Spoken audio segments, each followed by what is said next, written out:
Hello everyone. तो कैसे हैं आप सभी लोग। जैसा कि आपको पता होगा कि किसी बिजी शेड्यूल के कारण हम क्या करते हैं कि लगातार आपको वीडियो प्रोवाइड नहीं करा पा रहे हैं, क्योंकि देखिए पीडीएफ भी हमें नहीं मिल पा रहा है, जो कि मैंने आपको ऑलरेडी बताया हुआ था। एक्चुअली वही होता है कि मैंने बीएस चैनल में जिनका जो लोग बना रहे थे उनको पोर्ट करवा दिया। अब उनके पास नेट का भी इश्यू आ रहा है और बाकी उनके कुछ पर्सनल इश्यूज़ भी हैं। तो बीएसएनएल की सर्विस तो आज भी नहीं अच्छी है, पोर्ट कराने का कोई बेनिफिट उतना नहीं मिल रहा है जैसा कि हम लोग सोच रहे थे कि सब लोग करवा लेंगे तो मनमानी नहीं चलेगी जो लोग प्राइवेट सेक्टर की आपकी कंपनियां हैं। तो यहाँ पर हम शुरुआत करने वाले हैं इसी तरह से जो आपकी प्रीवियस मैंने पीडीएफ सेव कर रखी पेड पीडीएफ है, उनके ही कुछ पार्ट निकाल करके मैंने जो भी एमटीएस 2022 में क्वेश्चन पूछे गए थे वो मैं यहाँ पर आपको करवा दूंगा। थोड़ा इस महीने आपका थोड़ा डिले होता रहेगा आगे पीछे, लेकिन नेक्स्ट मंथ से आपके लिए पूरा कंसिस्टेंट होकर के सारी वीडियोज यानी एमटीएस के एग्जाम के पहले आपको मिल जाएंगी। चलिए शुरुआत करते हैं। पहला क्वेश्चन आपका था कि राष्ट्रकूट वंश का संस्थापक कौन था, तो दांती दुर्ग इसका राइट आंसर हो जाएगा। राष्ट्रकूट जो वंश था वो दांती दुर्ग था आपका, इसका स्थापना किया हुआ था। और इसके साथ साथ जब हमारा त्रिपक्षीय संघर्ष हुआ, आपको याद होगा जो त्रिपक्षीय संघर्ष हुआ था, अगर मैं इसकी बात करूं तो इसमें किस किस वंश ने भाग लिया हुआ था, तो एक तो राष्ट्रकूट था, राष्ट्रकूट के साथ में प्रतिहार वंश था उसने भी पार्टिसिपेट किया, और पाल वंश, यानी कि जो त्रिपक्षीय संघर्ष हुआ था वो राष्ट्रकूट, प्रतिहार और पाल वंश के बीच में हुआ था। और आप क्या याद रख सकते हैं यहाँ पर कि आप कृष्णा फर्स्ट को याद रख सकते हैं, जो कि इसका आपका जो है आपका प्रचलित एक शासक रहा हुआ है, और जिसने क्या किया था कि एलोरा के कैलाश मंदिर का निर्माण करवाया हुआ था। ये क्वेश्चन सीएचएसएल में दो बार अभी पूछा गया 24 में कि जो एलोरा का कैलाश मंदिर था उसका निर्माण किसने करवाया, तो वो करवाया कृष्णा फर्स्ट ने। एंड ये आपका किस वंश से आता हुआ था, तो ये आपका आता हुआ था, किससे आता था जिसकी मैं बात करूं तो इसका रिलेशन जो था वो राष्ट्रकूट वंश से रहा हुआ था। बाकी चालुक्य की बात करें 753 ईस्वी में आपके चालुक्यों को भी पराजित किया और राजा धीराज परमेश्वर की उपाधि धारण की थी। और वहीं पल्लव वंश की बात करूं तो पल्लव वंश का जो संस्थापक था वो सिंह विष्णु था। ये भी डायरेक्ट आपसे पूछ लिया जाता है तो इसको भी आप लोग याद रखेंगे। तो जो पल्लव वंश का था वो आपका सिंह विष्णु था। नेक्स्ट हम लोग आगे बढ़ेंगे। बाकी आप देखिए सिंह विष्णु पल्लव का याद रखिए। पुलकेशन जो प्रथम था वो आपका चालुक्य वंश का था, और सिमुक जो था आपका सातवाहन वंश का था। इन सभी आपका वंश का याद रखना है। सातवाहन वंश का सिमुक था आपका, पुलकेशन फर्स्ट आपका चालुक्य का था, सिंह विष्णु आपका था पल्लव का, और मैंने आपको ऑलरेडी ऊपर बताया कि जो दांती दुर्ग था, दांती दुर्ग आपका किसका है, तो दांती दुर्ग आपको ऑलरेडी पता है कि राष्ट्रकूट वंश से इसका रिलेशन है। नेक्स्ट क्वेश्चन है हमारा, नेक्स्ट है कि कलिंग का वर्तमान समय में क्या नाम है, तो उड़ीसा इसका राइट आंसर हो जाएगा। और कलिंग का युद्ध इसीलिए आपका फेमस है क्योंकि 261 आपका ईसा पूर्व में यानी कि बिफोर जो आपका क्राइस्ट बीसी में आपका लड़ा गया था कलिंग का युद्ध, जो कि आपका अभी करंट में उड़ीसा में आता है। और इसको लड़ने वाले जो मौर्य से थे आपके, वो थे आपके अशोक, मौर्य शासक अशोक थे, जिन्होंने आपके 269 ईसा पूर्व में आप उनका राज्याभिषेक हुआ। और उसी के 8 वर्ष बाद जो है कलिंग का युद्ध लड़ा, और यहाँ पर इतनी ज़्यादा आपकी हिंसा हो गई थी कि इनका हृदय परिवर्तित हो गया, और इन्होंने सब कुछ छोड़ करके सारा अपना ध्यान जो है बौद्ध धर्म की तरफ लगाया हुआ था। नेक्स्ट इनके बारे में बात करें तो आपके जो आधुनिक कलिंग है वो राज्य उड़ीसा और आंध्र प्रदेश के उत्तर में भी आता है। और जो आपका कलिंग युद्ध राज और अशोक के बीच में लड़ा गया था, तो आपका ये लड़ा गया था आपका, ये भी आपको याद रखना है, पुलकेशन द्वितीय और अशोक के बीच में। नेक्स्ट आगे क्वेश्चन है कि चित्तरंजन दास और मोतीलाल नेहरू ने किस आंदोलन में वकालत को छोड़ दिया हुआ था। देखिए वकालत को छोड़ने की बात करें तो चित्तरंजन दास जो सीआर दास थे, जिनकी मैं बात करूं तो ये याद रखना है कि जो सीआर दास थे ये एससी बोस यानी कि सुभाष चंद्र बोस के राजनीतिक गुरु थे। अगर आपसे डायरेक्ट ये पूछे कि राजनीतिक गुरु कौन थे सुभाष चंद्र बोस के, तो वो सीआर दास थे। और इन लोगों ने क्या किया कि मोतीलाल नेहरू और सीआर दास ने असहयोग आंदोलन जो 1922 में आपका हुआ था, इसमें क्या हुआ था, इसके विरोध में इन लोगों ने वकालत छोड़ दी थी। और वकालत छोड़ने के बाद इन लोगों ने किया क्या था, तो इन्होंने क्या किया कि 1923 में यानी कि 1923 के अंदर इन लोगों ने एक स्थापना करी हुई थी जिसको स्वराज पार्टी बोलते हैं, यानी कि स्वराज पार्टी का जो गठन है वो किया हुआ था किसने, मोतीलाल नेहरू और सीआर दास ने, और वो वर्ष रहा हुआ था 1923। तो ये भी आपको याद रखना है। नेक्स्ट क्वेश्चन है आपका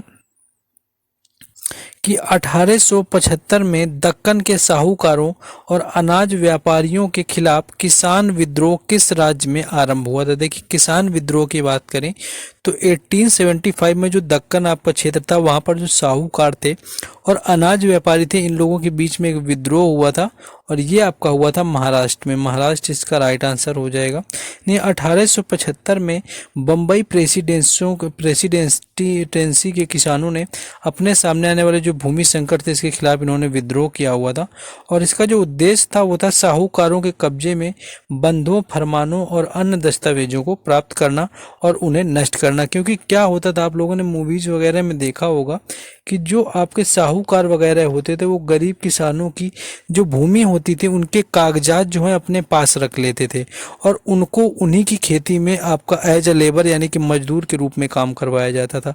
तो इसका जो उद्देश्य ये था आपका दक्कन में साहूकार और अनाज व्यापारियों में हुआ था आपका महाराष्ट्र में जो युद्ध, कि उनसे उन कागजातों को ले लेना और उनको नष्ट कर देना, यानी कि पूरी तरह से फिर खेत या जो भी हमारी जगह है वो हमारी हो जाए। नेक्स्ट क्वेश्चन है कि किस शैली के मंदिरों के प्रवेश द्वार को गोपुरम के रूप में भी जाना जाता है। देखिए, गोपुरम की बात करें तो जो गोपुरम होता है ये हमारे द्राविड़ शैली में बनाया जाता है। गोपुरम की मैं बात करूं तो ये द्राविड़ शैली में बनाया जाता है और द्राविड़ शैली आती कहाँ पर है जिसकी मैं बात करूं तो ये दक्षिण भारत में, यानी कि दक्षिण भारत आप जाएंगे आंध्र प्रदेश, तेलंगाना, तमिलनाडु, तो वहाँ पर जो भी मंदिर आपको बने हुए मिलेंगे वो आपके आपके द्राविड़ शैली में मिलेंगे।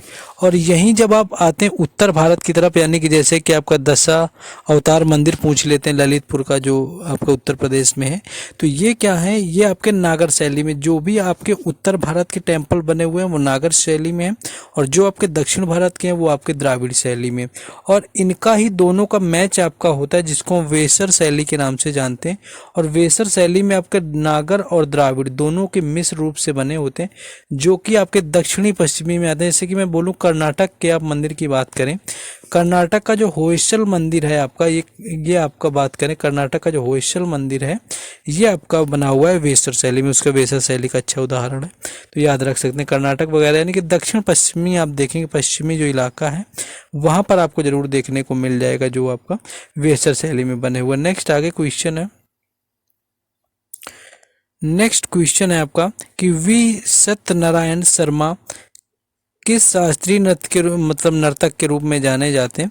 तो वी सत्यनारायण, अगर यहाँ पर मैं शर्मा की बात करूँ तो ये जो जाने जाते हैं ये जाने जाते हैं किसके बारे में, तो ये आपके कुचिपुड़ी के बारे में जाने जाते हैं। तो ये चीज़ आपको याद रखना है, कुचिपुड़ी से आपका इनका संबंध रहा हुआ। और कुचिपुड़ी आपको पता है कि कुचिपुड़ी आपके जो रेड्डी वाले नाम आ जाएंगे, आपका राधा रेड्डी हो जाएगा, राजा रेड्डी हो जाएगा, यानी राधा रेड्डी आपका हो गया और राजा रेड्डी हो गया। कोई भी नाम आपका रेड्डी वाला आएगा तो उसका रिलेशन कुचिपुड़ी से हो जाएगा। और हलीम खान अगर आपसे पूछ ले किससे रिलेटेड है तो हलीम खान का भी रिलेशन है आपका कुचिपुड़ी से।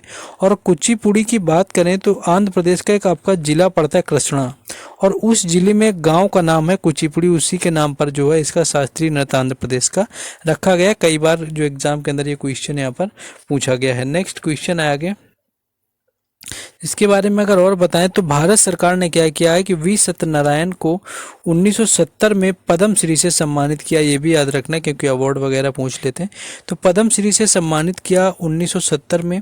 और कुचिपुड़ी वेदांत सत्यनारायण शर्मा हो गई, यामिनी कृष्णमूर्ति हो गई, लक्ष्मी नारायण हो गई, राधा रेड्डी हो गए, राजा रेड्डी हो गए, स्वप्ना सुंदरी हो गई, इंद्राणी रहमान हो गई, एन.टी. रामा राव हो गए, जूनियर निर्मला विश्वेश्वर, शांता राव, उमा रामा राव, हलीम खान जो कि मैंने आपको ऊपर बताया, और थारा कल्याण। ये सारे जो नाम हैं इनका रिलेशन जो है कुचिपुड़ी से, और इतने नाम मुझे लगता है इनफ है क्योंकि इन्हीं से रिलेटेड आपको एग्जाम में देखने को मिल जाएगा। नेक्स्ट आगे क्वेश्चन है,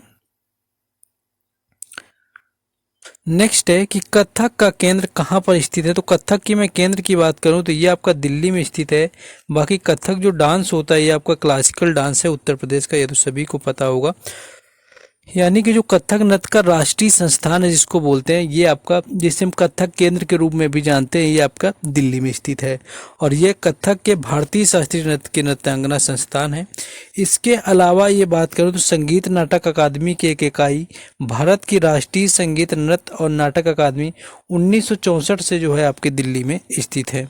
नेक्स्ट आगे देखेंगे, नेक्स्ट क्वेश्चन है यहाँ पर कि उगादी एक त्योहार है जिसको मुख्य रूप से कहाँ मनाया जाता है। देखिए मैं अगर उगादी की बात करूँ तो उगादी एक त्योहार है जो कि आपका कर्नाटक में मनाया जाता है, कई बार ये भी आया हुआ, तो उगादी आपका कर्नाटक राइट आंसर हो जाएगा, जो आपका दक्षिण भारत में नए साल के रूप में मनाया जाता है और यह मुख्य रूप से कर्नाटक का त्योहार है, यानी कि नए साल के रूप में इसको मनाते हैं। जैसे आपकी मैं बात करूं गुड़ी पड़वा की, तो गुड़ी जो पड़वा होता है वो आपका महाराष्ट्र में नए साल के तौर पर मनाया जाता है। ये मैंने आपको बताया जो है आपका पुथांडु जैसे हो गया, पुथांडु क्या है, पुथांडु आपके तमिलनाडु का नववर्ष होता है। तो इस तरह से आपके नववर्ष यहाँ पर पूछे गए हैं और ये आपका त्यौहार है और ये मनाते कब है हिंदू कैलेंडर के अनुसार, तो आपका जो उगादी है इसको चैत्र मास में मनाते हैं, ये चीज़ आपको याद रखना है, क्योंकि चैत्र मास में ही हमारा नया साल हिंदी के अनुसार मनाया जाता है। उत्तर प्रदेश में आप देखेंगे तो जो आपका रामनवमी होता है, वहीं आपका ग्रेगोरियन कैलेंडर के अनुसार बात करें तो ये आपका मार्च और अप्रैल में मनाया जाता है। तो मोस्टली जो आपकी स्टेट वाइज न्यू ईयर होते हैं वो मार्च अप्रैल में ही शुरू होते हैं, जब आपकी फसल कटाई का आपकी शुरुआत होती है। नेक्स्ट क्वेश्चन है, देखिए कोई भी अपडेट आपको चाहिए होगी तो टेलीग्राम चैनल और व्हाट्सएप ग्रुप पर दोनों के लिंक पड़े हैं और जो आपके डिस्क्रिप्शन में दोनों के लिंक मैंने दिए हैं, व्हाट्सएप चैनल का भी है और टेलीग्राम चैनल का भी है, तो जाकर के वहां से जुड़ जाना है, तो आपको वहां पर सारी अपडेट वगैरह मिलती रहेंगी। बाकी आपको देख लेना है लाइक शेयर और सब्सक्राइब वगैरह। बाकी आपको ये समझिए कि एमटीएस के पहले मैं आपको ऑलमोस्ट 22-23 में करवा दूंगा और इसी महीने थोड़ी दिक्कत रहेगी, बाकी मैं करवा दूंगा और बाकी एनालिसिस तो आपको सीजीएल एंड एमटीएस सबका मिलने वाला है। नेक्स्ट है आपका भारतीय संविधान का अनुच्छेद 29 और 30 किससे संबंधित है, तो इसकी मैं बात करूं तो सांस्कृतिक और शैक्षिक अधिकार इसका राइट आंसर हो जाएगा। यानी जो अनुच्छेद आपका 29 होता है ये कहता है कि अल्पसंख्यक समूहों की हितों की रक्षा करना, यानी कि जो अल्पसंख्यक समाज है हमारा उसकी रक्षा करना जो होता है आर्टिकल 29 में। और 29A की बात करें तो यह भारत में रहने वाले नागरिकों के किसी भी वर्ग के एक विशिष्ट संस्कृति, भाषा या लिपि, अपनी संस्कृति, भाषा और लिपि के संरक्षण का अधिकार प्रदान करता है। 19 आपका आर्टिकल 29(2) की मैं बात करूं, यह आपका राज्य केवल जाति, धर्म, भाषा या इनमें से किसी के आधार पर जो होता है अपने द्वारा चलाए जाने वाले उसे सहायता प्राप्त करने वाले शिक्षण संस्थानों में प्रवेश से इनकार नहीं करेगा, यानी कि कोई किसी भी जाति विशेष से आता है। नेक्स्ट क्वेश्चन है कि भारत में बेटियों के लिए संपत्ति में अधिकार के लिए किस अधिनियम में संशोधन किया गया था, तो देखिए ये आपका था हिंदू उत्तराधिकार संशोधन अधिनियम 2005। इसमें संशोधन किया गया तो इसमें यह कहा गया कि जो आपकी जो जायदाद होगी, जो आपकी संपत्ति होगी, उसमें बेटियों का भी बराबर हक होगा। ये हिंदू उत्तराधिकार अधिनियम था आपका 2005 वाला। 2005 में हिंदू उत्तराधिकार नियम आपका जो है इसको संशोधन किया गया था। बाकी ये जो एक्ट आपका आया हुआ था, यानी जो आपका हिंदू उत्तराधिकार अधिनियम है, ये आपका 1956 में यानी कि 1956 में आया हुआ था हिंदू उत्तराधिकार अधिनियम। लेकिन इसमें जब परिवर्तन किया गया कि बेटियों को भी इसमें बराबर हिस्सा मिला, ये आपका 2005 में हुआ था, प्रॉपर्टी का बराबर हिस्सा। नेक्स्ट क्वेश्चन है कि केंद्रीय वित्त मंत्री निर्मला सीतारमण ने बजट 2022 में कारपोरेट सरचार्ज को 12% से घटा करके कितना कर दिया है, तो 12% से अगर मैं घटा करके बात करूं तो ये आपका 7% कर दिया गया है। बाकी नई कर व्यवस्था के व्यक्तिगत आय के तहत जो है लगाए गए उच्चतम अधिकार को 37% से घटा करके आपका 25% कर दिया गया है और परिणाम स्वरूप 5 करोड़ रुपए में से अधिक की आय करने वाले उच्चतम आय स्लैब पर जो आपके अधिकतम कर है उनकी दर को वर्तमान से 42.74% है, जिससे कि सभी आपके अधिकार शामिल यहाँ पर होते हैं, वो कि आपकी क्या है कि घट करके 39 कर दी गई है। नेक्स्ट क्वेश्चन हमारा है कि भारत द्वारा टोक्यो ओलंपिक 2020 में जीते गए पदकों की संख्या कितनी थी।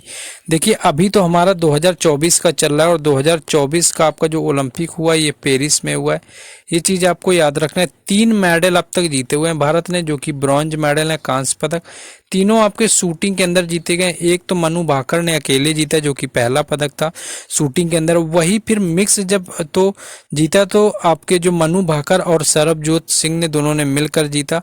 और तीसरा तीसरा जीता हुआ था स्वप्निल कुसाले ने, जो कि महाराष्ट्र से आते हैं, और उन्होंने 50 मीटर जो है राइफल में उन्होंने जीता हुआ था। तो ये आपको याद रखना है। अब आगे क्वेश्चन हो सकता है कि आपका एग्जाम में तब तक अपडेट हो जाए, 2024 वाले ही हैं, लेकिन 2022 से 20 वाला भी कंपैरिजन कर सकते हैं। तो जो टोक्यो ओलंपिक 2020 में हुआ था भारत में, इसमें 7 पदक आए थे, 1 स्वर्ण पदक था, 2 रजत पदक थे और 4 आपके ब्रॉन्ज मेडल थे। यूनाइटेड बाय इमोशन जो है ओलंपिक 2020 का आदर्श वाक्य था। तो यूनाइटेड बाय इमोशन आप याद रखेंगे। ये आपका कौन से नंबर का था, यानी कि 32 नंबर का था। तो यानी कि जो 2024 में आपको ओलंपिक चला, ये 33वें नंबर का यानी कि 33 नंबर का आपका, ये भी आपको याद रखना है। और ये 24 जुलाई से 9 अगस्त 2020 तक टोक्यो जापान में निर्धारित आपका किया गया था। इसी तरह आपका किया गया था कब, जब आपका 2020 वाला हुआ था आपका, सॉरी आपका 2020 में इसी टाइम पर हुआ था।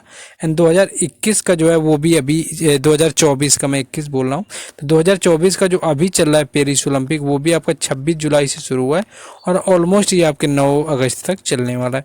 तो ये कुछ क्वेश्चन करवाए हुए थे, जैसा आप लोगों का रिस्पॉन्स रहेगा मैं और ज़्यादा क्वेश्चन करवा दूंगा। बाकी अपडेट वगैरह टेलीग्राम चैनल और व्हाट्सएप ग्रुप पर मिलेंगे, तो उनके लिंक डिस्क्रिप्शन में, तो जाकर के आप सभी लोगों को वहाँ से जुड़ जाना है। मिलते हैं नेक्स्ट वीडियो में। जय हिंद।